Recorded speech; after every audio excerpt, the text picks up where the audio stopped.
je vous dois aujourd'hui encore un discours présidentiel alternatif pour vous montrer ce que devrait être demain la rencontre au sommet de Versailles, un véritable discours présidentiel représentant vraiment une véritable politique. Bon, donc je vous le dois pour relever le vide actuel, donc en rapport avec ce sommet de Versailles de demain sur l'Ukraine. Je vous le dois également, et je me le dois pour avoir écrit 2 livres sur l'Europe, dont je vous rappelle, le premier devait s'appeler L'Europe, c'est la guerre. Nous y voilà. Le titre qui a été choisi, c'est Lettre ouverte à ceux qui croient encore que l'Europe, c'est la paix, chez Albin Michel. Et le deuxième livre, c'est Le syndrome de l'ortolan, dont nous parlerons.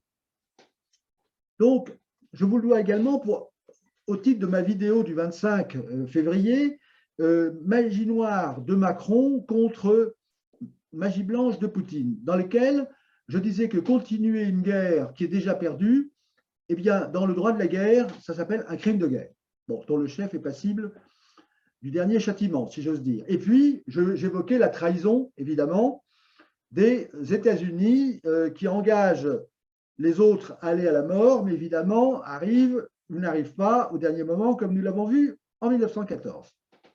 Bon. Or, il s'est produit aujourd'hui un événement capital qui a été passé sous silence et qui est porteur de la solution, de l'arrêt de cette guerre, de l'arrêt de tout ce qu'on nous annonce comme inéluctable, comme misère pour le peuple. Donc, rappelons l'historique, toujours important. À partir du 22 février, vous avez eu le président ukrainien, Zelensky, qui en a appelé à l'aide, toujours comme en 14, à l'aide, il appelle les Occidentaux. Ensuite, il y a eu, donc, le mardi 8, donc hier, le président Zelensky a dit « Nous nous battrons jusqu'au bout », sur une chaîne américaine. Vous voyez, c'est le jusqu'au boutiste, jusqu'au dernier. Bon. Et puis, d'hier encore, tout à coup, il a dit les Occidentaux, il a accusé les Occidentaux de ne pas tenir leurs promesses pour la bataille du ciel, la zone d'exclusion. Donc, vous voyez, il se retourne en disant tiens, les promesses ne sont pas tenues. Et alors, aujourd'hui, c'est le coup de théâtre. C'est le coup de théâtre. Le président Zelensky se déclare prêt à ne plus adhérer à l'OTAN et est prêt à un compromis avec les Russes, prêt concernant le statut des territoires séparatistes de l'Est de l'Ukraine, dont le président Poutine a reconnu unilatéralement les dépendants. Ça, c'est un coup de théâtre. C'est un renversement total du discours du président Zelensky.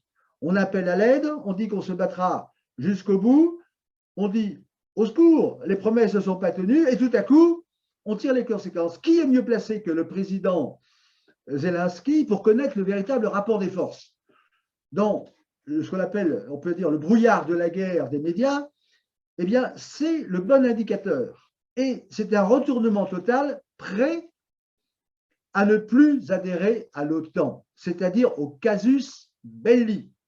Ça veut dire qu'il a tout à coup réalisé la situation d'abandon dans lequel il a été mis. Armons-nous et partez. Ça, c'est le discours des anglo-saxons classiques, jusqu'à la mort de leurs derniers alliés. Ils découvrent tout à coup qu'il est le dindon de la farce. Et dans toutes ces souffrances qu'on nous montre à la télévision, notamment la dernière qui nous a été montrée, eh bien, c'est toujours un appel à plus de souffrance, et un manque d'humanité. Donc, nous avons vu d'ailleurs à ce sujet l'ambassadeur de Russie qui montrait des sentiments, et en revanche, le représentant de la CIA, toujours belliqueux, appelle aux autres à se faire massacrer. Donc, le massacre qu'on nous dénonce, et auquel tout le monde insiste, eh bien, le président Macron et tous ces médias nous poussent à continuer, allons-y, des sanctions, apportons des armes, alimentons la guerre, et puis en même temps, c'est affreux, la guerre fait des morts, etc. Donc, il y a cette hypocrisie totale des médias. Et alors, tout de suite, comme pour la fameuse épidémie, le président Macron nous installe dans la durée. Ça va durer, on n'a pas vu le pire, c'est toujours faire peur. Donc, l'hypothèse, comme pour l'épidémie, l'hypothèse qu'on peut arrêter le feu tout de suite n'est pas envisagée. Donc, nous avons besoin d'un véritable discours présidentiel, d'un président français responsable et qui mène la vraie politique pour éviter le massacre en ne jouant pas le double jeu de Tartuffe. Oh, je condamne et je pousse à continuer. Bon. Alors, là, ce qu'il faut dire tout de même d'une manière importante, c'est que qui gagne actuellement? Évidemment, sont les États-Unis. Il y a toujours un plan B pour les États-Unis. Et je tiens à rappeler tout de suite, c'est que dans mon livre, Le syndrome de l'ortolan, j'avais alerté sur la politique des États-Unis. Mais je n'étais pas le seul, heureusement, comme d'habitude. C'est-à-dire, le syndrome de l'ortolan appelle au président de la République pour qu'il révèle la guerre que nous font les États-Unis et sort ainsi le livre du piège européen. Je vous rappelle que c'est le livre dont François Asselineau a tiré un parti. C'est un livre de 1997. Et dans ce livre, je révélais le point clé, c'est le testament posthume de François Mitterrand qui disait « La France ne le sait pas, mais nous sommes en guerre avec l'Amérique ». Et il avait précisé « Oui, une guerre permanente, une guerre vitale, une guerre économique, une guerre sans mort, apparemment. Oui, ils sont très durs, les Américains. Ils sont voraces, ils veulent un pouvoir sans partage sur le monde. » Et donc, voilà ce qu'il avait conclu. C'est une guerre inconnue, une guerre permanente, sans mort apparente, et pourtant une guerre à mort, une guerre à mort. Voilà, il dit après, les Américains voulaient envoyer les Turcs bombarder la Serbie, etc., etc. Une guerre inconnue, une guerre permanente, une guerre apparente, et pourtant une guerre à mort. Et nous sommes dans ce contexte. C'est-à-dire de nous pousser à cette guerre en permanence. Je vous rappelle la phrase des Indiens, l'Indien qui disait « Pourquoi veulent-ils tout ?» Et c'est la question de l'OTAN. Et le coup de théâtre, c'est que tout à coup, constatant sans doute qu'il était le dindon de la farce, et voyant quand même les conséquences, sachant qu'il ne peut pas gagner cette guerre contre la puissance atomique la mieux armée au monde, tout à coup, découvrant le tiède, le président Zelensky se déclare prêt à ne plus adhérer à l'OTAN. Ça, c'est le fait décisif. Alors, ceci nous mène. Alors, je vous rappelle que si vous voyez les États-Unis ont d'abord mis de l'huile sur le feu, et puis après ils ont été discrets, et maintenant ils poussent à l'embargo. Donc les États-Unis, nous connaissons leur stratégie que nous avons vue en 14 et compagnie. Donc maintenant, qu'est-ce qu'il faut faire? Que doit faire un vrai président? C'est très facile, puisque avec la dernière déclaration, le revirement du président Zelensky, nous avons une occasion en or, absolument en or, de le prendre au mot. Et parmi les 3 conditions qui ont été posées par le président Poutine, donc arrêter l'extension de l'OTAN, la démilitarisation et revenir au statu quo par rapport à l'OTAN, après la chute de l'URSS, eh bien, il y a au moins 1,5 point qui est déjà réalisé concernant l'OTAN, concernant le statu quo. Donc, la paix est déjà gagnée à moitié. Donc, il suffit de pousser un peu plus avant, c'est facile. C'est ou la paix ou continuer le massacre. Donc, le massacre avec les sanctions, avec l'appauvrissement toujours de l'Europe. C'est-à-dire que ça serait… Quelle est la stratégie des États-Unis? C'est très simple, tirer les profits, nous épuiser l'Europe comme d'habitude et séparer l'Europe. Donc, la solution, elle est très simple. Elle tient en un mot. Il faut faire un retournement des alliances, non pas dans un but de guerre, mais dans un but de paix. Des alliances pour la paix. Et la phrase a été très bien donnée par…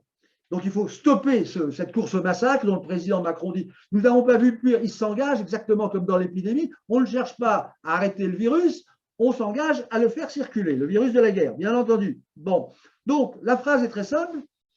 De Gaulle l'a prononcée. Le but du sommet de Versailles demain, ce lieu, évidemment, légitimement de Versailles, pour qu'il ressorte vraiment un événement mondial et qui étonnera le monde, puisque le président Macron aime étonner le monde, inventé, c'est tout simplement retournement des alliances, donc en Europe, et tout simplement faire l'Europe, le maître mot, c'est faire l'Europe, refaire l'Europe de l'Atlantique à l'Oural. C'est aussi bête que ça. Évidemment, dans le respect des intérêts de chacun, dans l'intérêt de la paix. Donc, le but du sommet de Versailles de demain, et ce qui nous permettra de mesurer si nous avons notre idée, mais un véritable président, un véritable chef de guerre comme il joue à le faire, une tête pensante, un président français. Eh bien, nous le verrons simplement, c'est si le sommet de Versailles demain doit conclure que nous devons refaire, nous prenons au mot le président ukrainien. Donc, tout simplement, nous suivons exactement ce qu'il avait dit et les Russes doivent suivre. Donc, c'est ce qu'avait bien demandé le président Poutine. Donc, prêt à ne plus adhérer à l'OTAN, c'est parfait. Donc, la première condition est remplie. La deuxième, ne pas militariser, disons que l'Ukraine, c'est déjà quasiment réalisé. Donc, ce point est réalisé en suivant le retournement du président Zelensky et en disant maintenant, nous refaisons l'Europe, nous sommes les Européens et chacun doit être bien chez soi, évidemment, sans conditions belliqueuses vis-à-vis des États-Unis.